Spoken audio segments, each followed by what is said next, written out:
Wa yahrumu bil haydhi wa mithluhu nifas asyaratu asya'a ahaduha as-shalah. Jadi pengharaman bagi orang yang haid ya ada 10 ya. Kalau orang yang tidak punya wudu cuma 4. Haram sholat, haram tawaf, haram pegang mushaf, haram membawa mushaf. Sedangkan bagi orang yang junub ada 6. 1 haram sholat, 2 haram tawaf, 3 haram pegang mushaf, 4 haram bawa mushaf, 5 haram diam di masjid, 6 haram membaca Al-Quran. Nah yang ini ada 10 lebih banyak ya. Ahaduha as-shalah, yang pertama orang haid tidak boleh melaksanakan sholat ya. Minal amidatil alimati, secara sengaja perempuan yang haid tersebut kemudian tahu pengharamannya ya, sengaja juga tahu bahwa bagi orang haid itu haram, nah itu hukumnya haram. Maka wala tasihu mutlaqan, tidak akan sah seorang perempuan yang sholat ketika dalam keadaan haid, walau ma'al jahli awin nisyan, walaupun bodoh dia ya, misalkan belum tahu, belum ngaji, dikira kalau haid masih wajib sholat ya, dikira dia nggak tahu ya, tetap sholatnya tidak sah. Walaupun dia nggak tahu, tetap sholatnya tidak sah. Atau lupa ya, lupa hari pertama haid misalkan ya, keluar darah, kemudian datang waktu sholat, dia sholat, maka ketika lupa, sekalipun lupa, sholatnya tidak sah. Jadi berbicara sholat tidak sah ya, yang ini bodoh atau lupa, itu berbicara tentang tidak sahnya sholat ketika dalam keadaan haid. Wala yalzamuha qada'uha ya. Kemudian seorang perempuan tidak wajib mengqada' sholatnya ketika sedang haid ya. Falau qadotha kuriha watan aqidu naflan mutlaqan la thawaba fihi. Kalau seandainya ya si perempuan tersebut mau mengkodoknya, maka dimakruhkan ya. Misalkan di sini saking rajinnya, beres haidnya sudah bersih ya, sudah suci kembali, kemudian apa? Kemudian mengkodok sholat, maka apa? Dimakruhkan dan tidak akan jadi sholatnya. Sholatnya hanya sebatas menjadi sholat sunnah ya, sholat sunnah mutlak, bahkan tidak ada pahalanya menurut pendapat yang mu'tamad. Jadi perempuan kalau haid, setelah beres haid itu tidak usah diqadha ya. Wa faraqatis shaum, berbeda dengan puasa. Kalau puasa wajib diqadha. Maka sekarang nih ya, udah bulan Sya'ban, yang masih punya hutang puasa maka silahkan dibayar hutangnya. Kalau keburu masuk Ramadan, wajib bayar fidyah, wajib qadha, wajib fidyah. Nanti di kitab Sapinah di bagian akhir tuh ada tuh ya, wajib qadha, wajib fidyah bagi orang yang punya hutang kemudian keburu masuk bulan suci Ramadan. Tuh si Alma apa si Nisa tuh masih punya hutang nggak? Kah? Enggak, Alma enggak, berarti Nisa, berarti besok puasa 2 hari lagi ya, puasa nih. Kalau seandainya sampai keburu Ramadan, maka dikodoknya tahun depan, tapi wajib bayar fidyah 1 hari 1 mud, 1 liter 1 hari ya. Itu konsekuensinya bagi orang yang punya hutang tapi keburu masuk Ramadan berikutnya. Nah kembali lagi, berbeda dengan puasa ya, ketika masuk bulan suci Ramadan ternyata haid seminggu, berarti kan nggak puasa nih seminggu ya perempuan. Di luar Ramadan maka wajib melaksanakan puasa, qadha namanya kan. Berbeda dengan sholat. Kenapa kok sholat itu tidak diwajibkan untuk mengqadha? Karena sholat terlalu banyak, sehari kan 5 ya, kali misalkan 7 hari puasa, atau misalkan ada yang 15 hari haidnya, itu berarti kan baru juga dia habis qadha sudah masuk haid lagi, karena haid itu kan perputarannya 1 bulan sekali ya, yang normal itu misalkan yang 15 hari baru juga selesai dia mengqadha udah datang haid lagi, baru selesai qadha. Nah itu terlalu banyak. Nah di antara ya kenapa orang yang haid itu tidak wajib untuk mengqadha, karena dia itu terlalu banyak sholat yang harus diqadha. Kalau puasa kan temunya cuma 1 tahun sekali, 1 tahun dalam sebulan ya, bulan Ramadan, maka puasa wajib diqadha, sedangkan sholat tidak wajib diqadha. Maka berkatalah qalat Aisyah radhiyallahu anha, kunna nu'maru biqada'is shaum wa la nu'maru biqada'is shalah. Kami diperintahkan untuk mengqadha puasa dan tidak diperintahkan untuk mengqadha sholat. Itu ya hadis dalilnya ya dari Aisyah. Itu yang pertama, orang haid tidak boleh melaksanakan sholat. Yang kedua, wasaniha at-tawaf. Yang kedua, orang haid tidak boleh melaksanakan tawaf ya, baik sawaun kana fi dimnin nusuk amla, baik dalam ibadah haji atau bukan ya. Ibadah haji berarti ada tawafnya ya. Kemudian masuk Masjidil Haram juga sunnah tawaf kan. Kalau masuk masjid kita kan sunnahnya, kalau di Indonesia sholat tahiyatul masjid, tapi kalau di Masjidil Haram sunnahnya adalah tawaf ya, tawaf kudum berarti. Li'annahu la yakunu illa fil masjid. Kenapa kok orang haid tidak boleh melaksanakan tawaf? Karena tawaf itu berada di dalam masjid, sedangkan orang haid tidak boleh masuk masjid ya kan. Kalau tawaf di mana? Di dalam masjid apa? Masjidil Haram. Sholat tawaf itu mengelilingi Ka'bah, sedangkan Ka'bah posisinya ada di Masjidil Haram, maka tidak boleh ya melaksanakan tawaf ketika sedang dalam keadaan haid. Itu ya. Wa in qulta idza kana dukhulul masjidi haraman fatawafu aula, ya. Masuk masjid aja nggak boleh apalagi tawaf, kan gitu maksudnya, ya. Famal hajatu ila dzikri, kok kenapa dikhususkan tawaf gitu. Bahasanya ada tawaf kan, sholat terus tawaf gitu. Ada tawaf, ada masuk masjid, ntar ada lagi nih. Harusnya makan satu aja ya, nggak usah disebutin tawafnya. Kenapa? Takut-takut disangka gitu ya. Takut-takut disangka, oh tawaf mah. Itu kan kenapa dikhususkan tawaf? Karena yang benar-benar dalam ibadah haji tidak boleh itu tawaf. Sedangkan wukuf, nah kalau wukuf itu tidak apa-apa orang dalam keadaan haid gitu. Jadi tawaf mah nggak boleh khusus. Ya, alasan pertama tadi karena di dalam masjid. Maka ketika wukuf, kalau wukuf mah tidak apa-apa ya. Kalau wukuf dalam keadaan belum bersih, maka wukuf tidak ada pengharaman gitu ya. Fala ayyajuza laha tawaf aula. Pokoknya tadi kembali lagi ya, yang kedua adalah tawaf mengelilingi Ka'bah 7 kali itu tidak boleh bagi orang yang haid.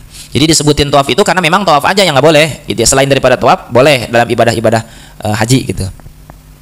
Wa tsalisuha masul mushaf, pengharaman bagi orang yang haid yang ketiga adalah memegang mushaf ya. Sehingga apa? Pinggirnya pun tidak boleh.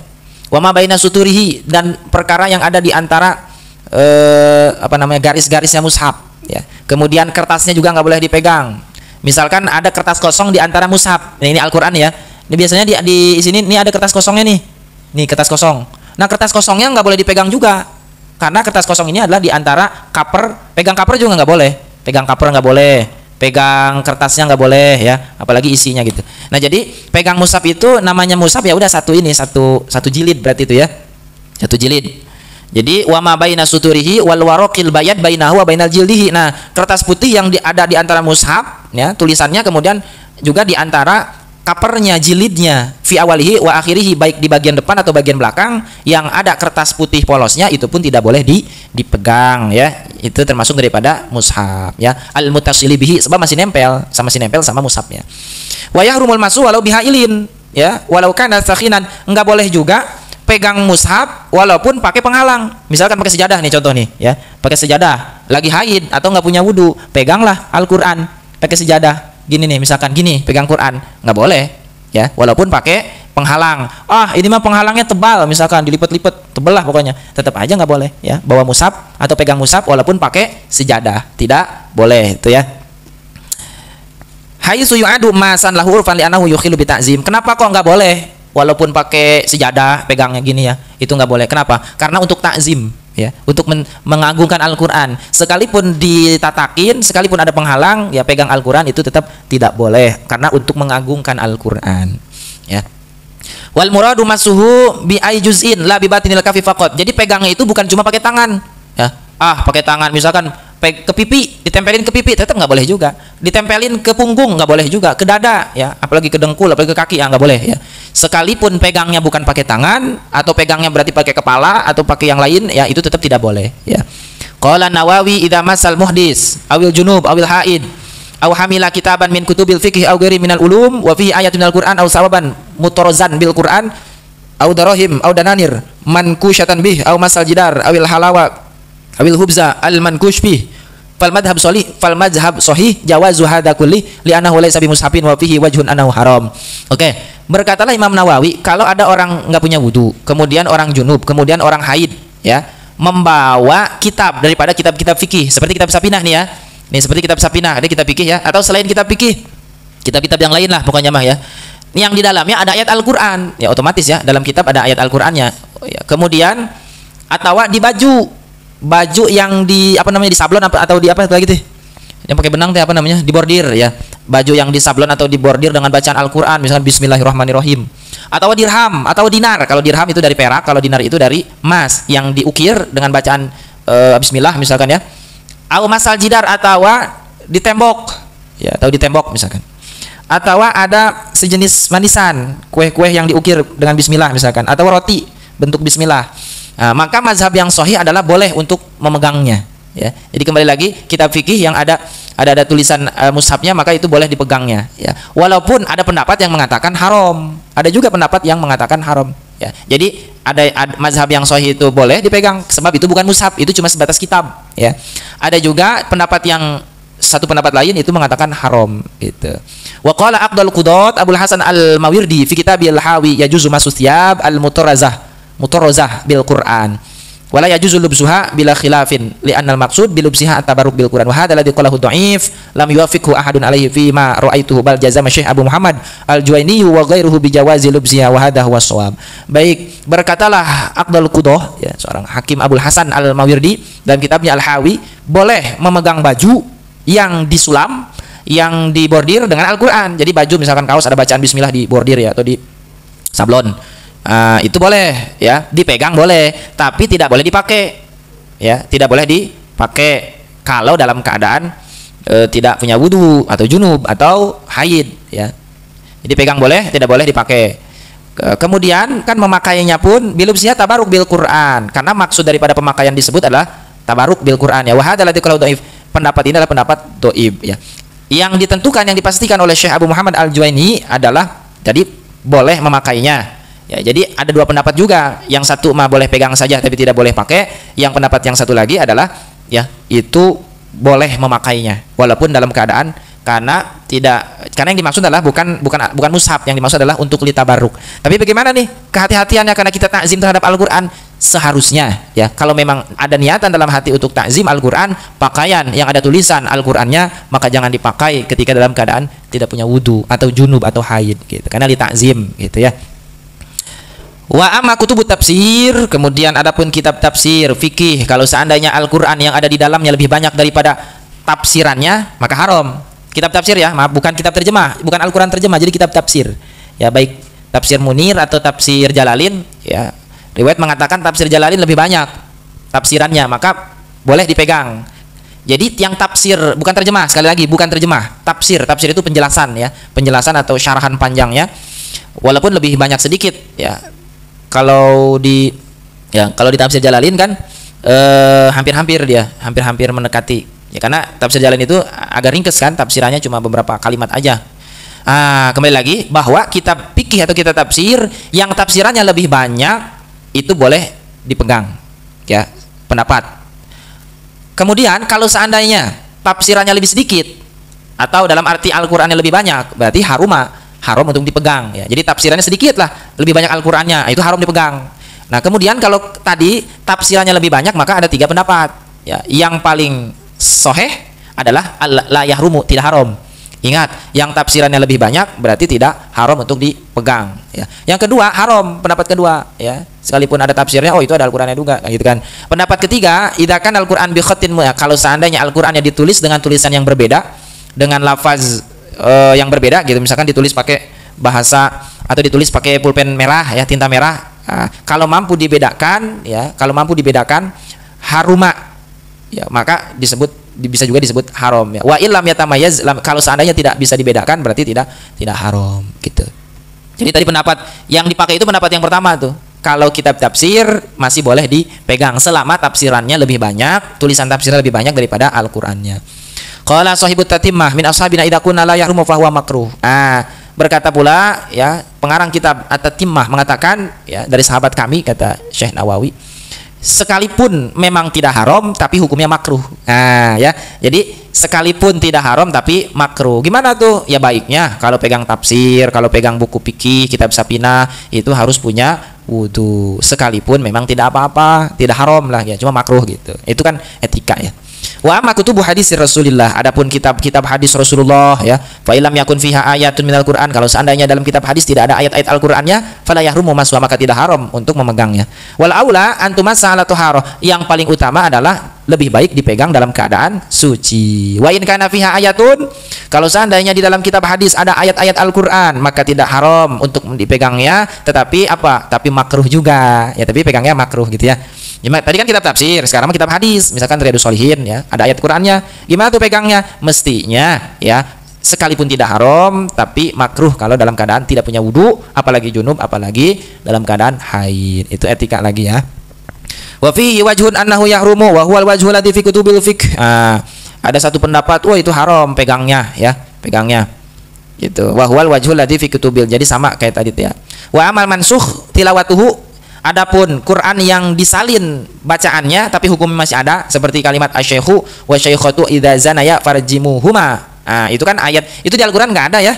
Tapi keterangan tapi hukumnya ada. Jadi sudah dinasah bacaannya. Cuma hukumnya masih ada. Seorang aki-aki dan ini yang berzina maka harus dirajam. Itu. Nah, ayat seperti itu fala yahrumu maka tidak haram untuk dipegangnya gitu. Jadi contoh misalkan kita tulis di buku asy-syaikhu wa syaikhatu ya idza zanaya farjimuhuma, ditulislah itu kan mushaf Al-Qur'an, tulisan bacaan. Nah, itu tidak haram ya, tidak haram memegangnya, tidak haram. Karena apa? Karena sudah tidak dicantumkan lagi dalam mushaf gitu. Tapi hukumnya masih ada. Qala ashabuna wa kadzalika Taurah wal Injil intaha kalamun Nawawi. Nah, begitu juga ya seperti mansuh pegang Taurat itu tidak apa-apa, pegang Injil juga tidak apa-apa. Ya, udah itu kalam Imam Nawawi ya. Itu yang ketiga ya, tidak boleh bagi orang haid untuk apa? Memegang Al-Qur'an atau mushaf. Warabi'uha hamluhu, kemudian yang keempat tidak boleh orang haid itu apa? Membawa mushaf. Walau wada'a yadahu ala Qur'an wa tafsirin fa huwa kal hamli fi tafsil baina qauli tafsir alladhi tahta yadihi aktsara aula. Kalau seandainya dia orang haid meletakkan tangannya di atas Al-Qur'an dan tafsir ya, maka hukumnya seperti orang membawa, meletakkan tangannya di atas Al-Qur'an dan tafsir ya, seperti orang yang sedang membawa. Fi tafsili baina qauli tafsir alladhi tahta yadihi aktsara aula. Ya, qala Nawawi idza tasaffahal muhdis awil junub awil haid awraqal mushaf bi'ud. Kalau seandainya orang yang enggak punya wudu, orang junub, orang haid pegang apa namanya kertas mushaf dengan kayu, pakai kayu atau pakai pulpen pegangnya, maka fa fi zawajihi wajah, maka ada dua pendapat juga ya. Li ashabina azharuhuma jawazuhu. Menurut pendapat ashab yang lebih azhar daripada dua pendapat tersebut, boleh ya pegang Al-Qur'an kertasnya itu dengan pulpen atau dengan kayu. Wabihi qata'a al-iraqiyun min ashabina li anna ghairu masin wala hamilin. Ya, jadi tadi itu sama pendapat ulama Irak. Dia mengatakan bahwa pegang dengan pulpen atau dengan kayu itu tidak apa-apa, karena kan nggak pegang, aslinya cuma pakai pulpen atau pakai kayu ya. Itu pendapat pertama, nggak apa-apa. Wasani wa ikhtiyaru Rafi tahrimuhu. Nah, yang kedua pendapat adalah ikhtiar, yaitu Imam Ar-Rafi mengatakan bahwa haram sekalipun tadi pakai kayu ya. Li'anahu yu'adu hamilan, sebab pegang Al-Qur'an pakai kayu itu disebut sebagai orang yang bawa terhadap kertas. Jadi bawa kertas ya. Wal waraqatu kal jami, dan kertas selembar itu sama seperti satu jilid seluruhnya. Fa amma idza lafakamuhu ala yadi wa qalabal waraqah fa haramun bi khilafin bila khilafin ya. Adapun kalau ngelipet-ngelipet tangan baju dengan tangannya, kemudian orang yang tidak punya wudu membolak-balik daripada kertas mushaf, maka haram ya. Enggak tahu nih gambarannya gimana. Intinya mungkin sambil ngelipet baju sambil ada yang kelipet, yang kebuka ya kertas itu, maka hukumnya adalah haram tetap. Wa qala ba'du ashabina fahaka fihi wajhaini wa shawab al-qat'u bi tahrim li anna al-qalba ya. Tadi mah kembali itu hukum yang orang bolak-balik kertas Al-Qur'an sambil ngegulung-gulung baju tangan. Itu hukumnya tetap haram ya. Qala Syarqawi fa mahalu jawazi qalbil waraqah bil ud idza lam yalzam alaihi hamlun laha bi an yatahammal alaiha bil ud fa boleh ngebulak-balik kertas Al-Qur'an jadi pakai pulpen ya. Gambarannya gini nih, gambarannya berarti ini Al-Qur'an ya. Jadi dibuka-buka pakai ini nih, pakai kayu nih, dibuka-bukanya nih gitu tuh ya. Buka pakai kayu tuh gitu, dibuka. Ini enggak punya wudu nih, dibuka-buka pakai kayu. Maka gimana tuh? Kalau seandainya kertasnya enggak copot, nah itu boleh berarti ya. Boleh itu. Kalau seandainya enggak copot, berarti boleh. Kan jadi kertasnya masih kuat gitu. Autakuna qaimatan fayad atau fayahfadhaha bihi walaisal murad annahu yudkhilul ud bainal waraqah wa yafsilu ba'dahu min ba'din li anna dalika hamlun. Jadi gambarannya kalau seandainya kertasnya ini enggak copot, kalau seandainya ternyata pas dibulak-balik kertasnya copot, berarti kertas itu terbawa oleh kayu. Ya, berarti terbawa oleh kayu, maka itulah yang tidak boleh ya. Tapi kan ini Qur'annya baru, kan misalkan ya, enggak mungkin copot, ya berarti itu hukumnya yang tadi. Jadi pegang Al-Qur'an itu dengan menggunakan kayu. Yang penting kertasnya tidak boleh sampai copot. Oke, itu yang keempat ya. Orang haid tidak boleh membawa mushaf atau Al-Qur'an. Yang kelima, wa khamisuha al-lubsu. Ail iqamatu fil masjid. Ya, orang haid tidak boleh diam di dalam masjid. Orang haid ya. Wa misluhu ataradud. Begitu juga bulak-balik. Bulak-balik masuk pintu depan, keluar pintu depan, berarti bulak-balik. Apalagi diam di masjid, duduk tiduran, orang haid enggak boleh. Main di masjid enggak boleh ya. Liqaulihi sallallahu alaihi wasallam, la uhillul masjid li haidin wala li junubin. Aku tidak menghalalkan masjid, kata Rasul ya. Aku tidak menghalalkan masjid bagi orang yang haid dan juga orang yang junub. Rawahu Abu Daud dan Aisyah radhiyallahu anha. Wa dakhala fil masjid hawa'uhu, ya, masuk bagian dari masjid yaitu apa? Awang ngambang ya, yang ngambang di atas masjid. Kita masuk masjid terbang ya, nggak nginjek masjid, sama juga itu masuk masjid juga ya. Jadi bagian udaranya tuh ya, udaranya itu masjid juga. Jadi walaupun enggak nginjek lantai masjid, kitanya terbang ya, pakai alat apa misalkan terbang ya, itu tetap disebut masuk masjid. Wa mata sholabihi min nahwi raushan ya, seperti lotengnya ya, itu termasuk masjid.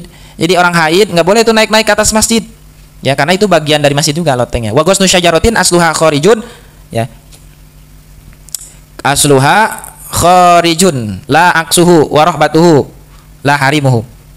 Kemudian ada juga yang apa namanya, dahannya itu dahan pohon ya, yang akarnya itu adalah di atas masjid ya. Jadi akarnya ada di atas masjid, dahannya itu nggak boleh kita duduk di dahan itu ya. Jadi misalkan ada apa namanya, akarnya itu di dalam masjid, kemudian keluarlah itu rantingnya, nah itu rantingnya termasuk dari bagian masjid gitu. Tidak sebaliknya itu apa, akarnya di luar ya, rantingnya nyerempet ke bagian dalam, tapi tetap juga tadi yang masuk juga sebenarnya mah.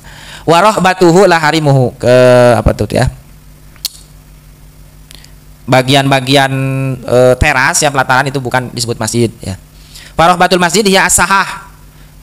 Rohbah masjid adalah pelataran ya, taman tuh ya, taman masjid yang rumput-rumput itu bukan, jadi itu boleh lewat di situ orang haid ya. Kemudian al-harim adalah apa, mahaulahu minal mirfaq ya, bagian keliling-keliling masjid itu ya. Pokoknya mah apa namanya, haulal masjid ya, sekitar masjid itu tidak disebut masjid gitu. Lapangan ya, pon blok, paving blok itu bukan disebut bagian masjid. Jadi bagian masjid itu dari mulai teras yang suka dipakai untuk sholat Jumat, itu bagian masjid gitu. Terasnya ya, teras atas itu ya. Kemudian apa lagi ya, mirfaq bikasril mim, wafat hilfa aila goiru aikal matbah, seperti dapur, ada dapur di masjid ya, ada kamar mandi di masjid, atau ada apa yang nempel masjid, itu tidak termasuk daripada bagian masjid. Jadi sudah bukan diperuntukkan untuk masjid lagi, itu bukan daripada masjid gitu. Faidatun la ba'sa, faidatun la ba'sa bin naumi fil masjid, enggak apa-apa tidur di dalam masjid ya, kecuali orang junub jangan tidur di masjid ya. Walau li ghairi azaba, walaupun selain daripada orang yang lengoh, apa namanya, jomblo ya, walaupun bukan jomblo tidur di masjid boleh, nggak apa-apa. Wah malam yakun indahu ahlun, jomblo itu adalah yang tidak punya ahlun, keluarga, pemajikan ya, yang belum punya pemajikan, si Heru berarti. Jadi nggak apa-apa, si Heru pengen gogoleran di masjid nggak apa-apa, mangaru. Faqad sabata an ashabat sufa wa hum zuhad. Ashabus sufah juga sama, dulu tidurnya di masjid ya, orang yang zahid, zuhud, tidak memikirkan dunia ya, daripada golongan sahabat. Kerjanya apa? Kerjanya ya sholat, ngaji, zikir di masjid, itu tidurnya di masjid. Fuqara'u uraba'u kanu yanamuna fihi fi zamanihi sallallahu alaihi wasallam. Nah, mereka itu adalah ya ashabus sufah namanya, tidurnya di masjid, kegiatannya di masjid gitu ya. Jadi tidak apa-apa. Jadi seharusnya jangan ada bacaan nggak boleh tidur masjid, itu nggak boleh, nggak ada itu harusnya ya. Tidak boleh tidur di masjid. Jadi di masjid itu ya fasilitas umum yang memang selama tidak apa mengotori atau menghinakan masjid, itu masih diperbolehkan. Yang penting tidurnya jangan ngiler ya, nanti karpetnya jadi kotor kalau ngiler, ngompol dan semacamnya lah gitu. Naam yahrumu naum fihi, idza doyaqa al musallin. Nah, memang nggak boleh, emang nggak apa-apa tidur di masjid, tapi kalau seandainya tidur di masjid matak nyempitan jalan manu salat gitu ya. Jadi ada orang salat nih penuh masjid, dia malah tidur. Kalau seandainya masjidnya menjadi sempit, maka tidak boleh tidur di masjid gitu. Wajibu hina idzin tanbihu. Kemudian wajib juga ketika ada orang tidur di masjid, puguma ini orang mau sholat taraweh penuh hari malam pertama, ini orang malah tidur di masjid, kekenyangan habis buka puasa, itu wajib dibangunin ya, wajib dibangunkan. Kenapa? Karena nyempit, bikin sempit aja, orang mau sholat malah tidur di dalam masjid, kalau mau di dalam bedug aja tidurnya gitu. Wa yundabu tanbihu man nama fi nahwi shafil awal. Kemudian sunnah juga ya memperingatkan orang yang tidur di shaf bagian awal. Jadi shaf bagian awal, saf awal ya, itu harus dikasih tahu, bangunin mang, jangan sholat, jangan tidur di saf awal gitu. Saf awal itu takutnya mau dipakai sholat ya, sama orang gitu ya. Atau ada orang tidur di depan saf ya, di depan orang lagi sholat gitu, itu seperti orang mati, itu harus dibangunin ya. Misalkan nggak ada tempat lagi nih, semua orang pada tidur ngejejer di saf awal bulan puasa, datanglah segerombolan mau sholat, itu harus dibangunin kalau tidurnya di saf awal. Kenapa? Karena mengganggu ya. Wala yang bagi atas saduk fil masjid, tidak mesti ya membagikan sedekah di masjid. Wa yalzumu man ra'ahul inkar alaihi wa manahu in qadaro. Juga mesti bagi orang yang melihatnya untuk mengingkari daripada bagi-bagi sedekah di masjid dan mencegahnya kalau mampu. Kemudian wa yukrahu su'al fihi, makruh juga apa namanya minta-minta di masjid gitu. Datang ke masjid, Assalamualaikum Pak, saya kehabisan ongkos misalkan, itu kan banyak ya orang gitu aja minta-minta di masjid. Lalu saya belum makan 3 hari misalkan, itu makruh ya minta-minta di dalam masjid. Bari modus ya, kalau asli sih nggak apa-apa, ibu modus ya. Bal yahrumu ya nggak apa-apa sih modus juga, kita kasih aja gitu. Kalau punya duit kasih aja. Ada orang yang minta-minta, kasih aja ya 20.000 gitu. Bal yahrumu insyawasa alal musallin, ya, bahkan apa tuh haram ya minta-minta kalau apa ngeganggu orang lagi sholat diminta-minta ya, itu haram, nggak boleh ya. Atau berjalan di depan saf, nggak boleh juga, haram ya. Au takhotto riqabahum, atau ngelengkahan pundak-pundak orang yang sholat itu jangan dilengkah-lengkahin. Orang lagi sholat ya duduk sujud dilengkahin kepalanya, nggak boleh. Wa ma yuta'usail fihi fayudabu. Nah tapi kalau ada yang minta-mintanya memang kan tadi nggak boleh ya, makruh minta-minta di masjid. Tapi gimana kalau kita pengen kasih ya itu boleh ya, jadi sekedar ngasih aja boleh gitu. Yang nggak bolehnya tadi minta-minta, makruh. Wa yahrumur raqsu fihi, haram juga apa ngabodor ya, ngelawak di dalam masjid itu nggak boleh ya. Bikin pentas seni di dalam masjid, terus bikin apa namanya tuh roasting di dalam masjid nggak boleh ya. Jadi lucu-lucuan di dalam masjid nggak boleh. Walau ligori syabatin, walaupun bukan kepada perempuan muda. Kalau ke perempuan muda mah ya nggak boleh ya. Wa yahrumun natu fihi walau bidzikri, nggak boleh juga, haram juga apa loncatan di masjid ya. Loncat-loncatan di masjid nggak boleh ya, walaupun ada zikir sambil Allah tapi bari loncat ya ke atas kayak pocong gitu, loncat ke atas itu nggak boleh ya. Walau bidzikri lima fihi min taqti'i husurihi wa ida'i ghairi. Kenapa nggak boleh loncat-loncat di masjid? Sebab apa tuh namanya, nanti ngerusak karpet ya, sambil juga apa nyakitin orang lain ya. Jadi takut orang lain apa namanya terganggu gitu ya, jangan loncat-loncatan di masjid. Jadi wanatu alwasbu ya. Natu itu adalah loncat. Wa huwa naqlu rijli min mahalin ila mahalin akhar ya, mindahkan kaki dari satu tempat ke tempat yang lain ya, itu loncat-loncatan ya. Marotan ba'da ukhra, sekali, 2 kali, 3 kali itu loncat-loncatan.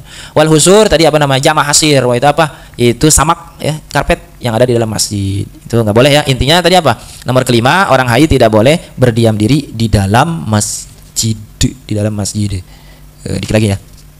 Kemudian nomor keenam adalah haram untuk membaca Al-Quran. Orang haid tuh haram baca Al-Quran. Ingat nih, pelajaran ini tetap dibawa ya, ini perempuan nih. Sebab ada yang nggak ngerti itu ya, ibu nggak ngerti tadi ya, pokoknya tuh ada yang nggak ngerti itu ya, nggak tahu, sekelas santri juga ada yang nggak ngerti ya, nggak tahu belum dibilangin atau nggak diajarin gitu, nggak tahu salah pemahaman ya, nggak tahu santri mana. Intinya mah kalau lagi haid nggak boleh baca Quran gitu ya, lagi haid nggak boleh baca Quran tuh ya. Ini yang buat perempuan nih, kemanapun ya, ini pelajaran ini tolong dibawa nih, pelajaran Sapinah ini ya, pengharaman bagi orang yang haid. Kalau ada yang melenceng ya di antara kawan-kawan perempuan keluar daripada yang 10 ini ya, yang 10 pengharaman, tolong dibilangin gitu, karena ini awam ya, awam, masa di kalangan santri masa nggak ngerti juga bahwa baca Quran itu dalam keadaan haid nggak boleh gitu ya. Jadi tetap hukumnya nggak boleh walaupun tadi dalam keadaan haid ya, nggak boleh baca Quran. Qala Nawawi fi Tibyan sawaun kana ayatan aw aqalla minha. Kata Imam Nawawi dalam kitab Tibyan, baik satu ayat atau lebih sedikit daripada ayat. Contoh apa? Contoh ya bismillahirrahmanirrahim. Kalau niatnya baca Quran nggak boleh, tapi kalau niatnya zikir boleh, nanti jadi ke depan ya.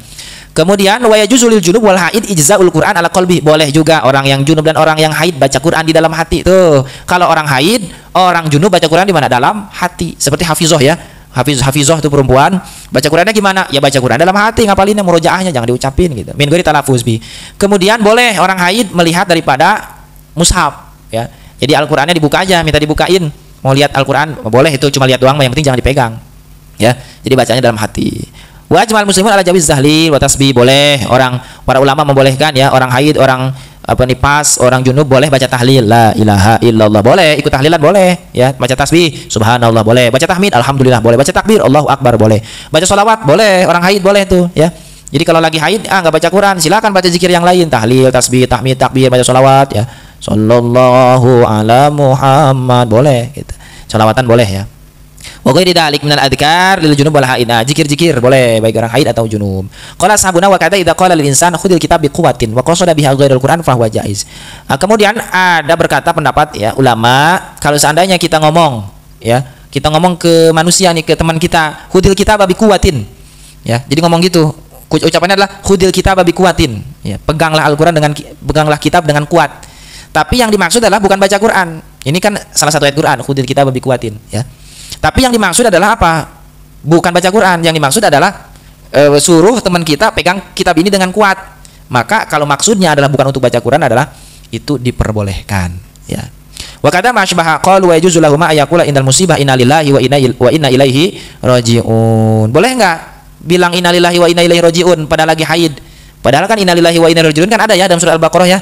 Alladzina idza asabathum musibah qalu inna lillahi wa inna ilaihi rajiun. Itu hukumnya boleh ya. Untuk apa? Untuk zikir, namanya kalimat istirja. Ketika mendapatkan musibah maka katakanlah inna lillahi wa inna ilaihi rajiun, sekalipun dalam keadaan junub atau haid. Niatnya bukan baca Quran, niatnya adalah zikir. Idza lam yaqsidu al-Qur'an. Kalau seandainya tidak dimaksud untuk baca Al-Qur'an maka boleh. Wa qala ashabuna al-khurasaniyun wa yajuzu ayaqula inda rukubid dabbah. Nah, ketika mau naik kendaraan apa? Subhanalladzi sakhkhara lana hadza wa ma kunna lahu muqrinin. Itu kan ada dalam Al-Qur'an. Ya, ada dalam Al-Qur'an. Tapi dia maksudnya bukan baca Quran, maksudnya adalah membaca doa ketika naik kendaraan. Gimana? Subhanalladzi sakhkhara lana hadza wa ma kunna lahu muqrinin. Ay mutiqin. Ya. Wa indana du'a rabbana atina fid dunya hasanah wa fil akhirati hasanah wa qina adzabannar. Itu pun ada dalam Al-Qur'an ya kan? Wa minhum may yaqulu rabbana atina fid dunya hasanatan wa fil akhirati hasanatan wa qina adzabannar. Ya kan? Tapi niatnya bukan baca Quran, niatnya adalah baca doa, maka boleh baca doa ma rabbana atina fid dunya hasanah wa fil akhirati hasanatan wa qina adzabannar. Ya.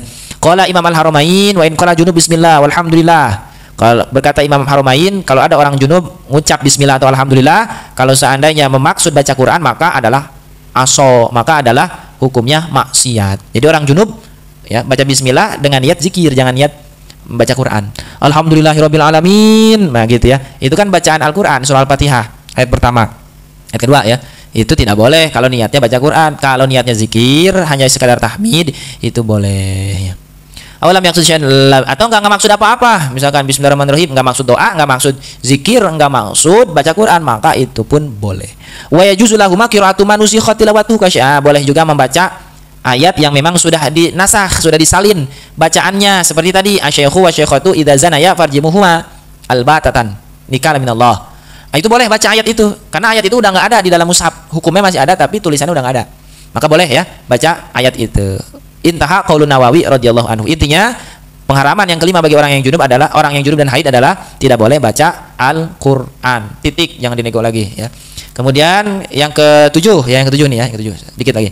Yaitu pengharaman bagi orang haid adalah apa? Puasa. Enggak boleh ya puasa. Jadi Ramadan keluar darah haid ya udah libur dulu seminggu, libur jangan puasa.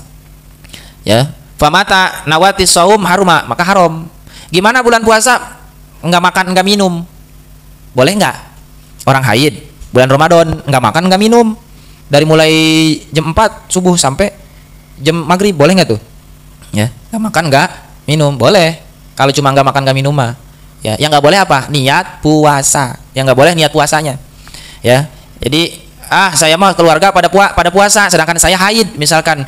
Boleh enggak ikut-ikut enggak makan, enggak minum? Boleh kalau sekadar enggak ikut makan, enggak ikut minum, tapi jangan niat puasa. Ya, yang enggak boleh itu niatnya. Fala yahrum. Maka kalau seandainya dia niatnya cuma enggak makan, enggak minum aja, bukan niat puasa, berarti tidak haram. Apa-apa ya. Seperti puasa juga kan ya, enggak makan, enggak minum, enggak sholat juga dia. Orang haid. Maka layu sama sauman, tidak disebut puasa sebab dia tidak niat. Jadi puasa itu dihitung daripada niatnya. Niatnya di malam hari ini. Apa tuh niatnya? Dalam hati ya. Nawaitu samagodin. Jadi niatnya dalam hati. Tadi apa tuh ya yang terlupakan tuh ya, apa? Niat puasa haram bagi orang yang haid. Yang sering lupakan itu. Kalau beres haid jam 4 sore ya wajib melaksanakan 2 sholat ya. Tuh, perempuan nih. Kalau misalkan haid jam 4 sore beres, berarti wajib melaksanakan 2 sholat, yaitu apa? Zuhur dan asar. Sebab zuhur itu wajib bisa dikodo, bukan dikodo, apa namanya? Dijamak. Kalau beres haid malam jam 8 atau jam 9 maka wajib melaksanakan sholat 2 apa? Maghrib dan Isya. Ya, itu jarang tuh sama perempuan dipraktekin. Udah beres. Beres misalnya jam 5 nih beres nih, mandi. Jam 5 mandi. Akhirnya sholatnya sholat asar doang. Zuhur enggak gitu. Atau maghrib mandi, ya, maghrib mandi.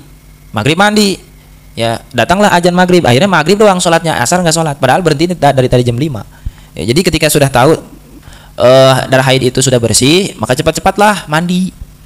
Ya, kemudian laksanakanlah 2 sholat, zuhur dan asar kalau berhentinya di waktu asar. Ya. Kalau berhentinya waktu malam yaitu maghrib sama isya. Kalau subuh ya itu pasti ketemu tuh ya, pasti ketemu. Ya. Gimana cara mengetahuinya itu sudah bersih, itu dicolok gitu. Jadi dicolok pakai tisu. Jadi perempuan itu mengetahuinya seperti itu ya dalam masalah haid. Jadi masih adakah darah atau tidak, itu seperti itu. Jadi supaya tahu batas akhir haidnya itu jam berapa gitu. Jam berapa dan tidak akan melenceng, pasti sama. Tuh, kembali lagi wal awjah annahu lam yajib alaiha aslan. Tidak wajib bagi orang yang haid itu melaksanakan puasa. Wa wujubul qada innama huwa bi amrin jadid. Wajib qada juga ternyata perkara yang baru. Wakila wajib alaiha tsumma saqata. Oh, pada awalnya katanya ya, pada awalnya dulu itu diwajibkan puasa, kemudian gugurlah kewajiban tersebut. Gitu. Jadi intinya orang yang haid tidak boleh melaksanakan puasa. Kalau seandainya hanya enggak makan enggak minum boleh, tapi jangan niat puasa. Dah wasaminuha at-talaq. Ini agak panjang nih ya. Penjelasannya nanti orang yang haid nomor ke-8 tidak boleh ditalak atau dicerai, ya. Ditalak atau dicerai. Dah. Allahu a'lam bishawab. Alhamdulillahirabbil alamin. Subhanaka Allahumma wa bihamdika asyhadu an la ilaha illa anta astaghfiruka wa atubu ilaik. Jangan pulang dulu, makan.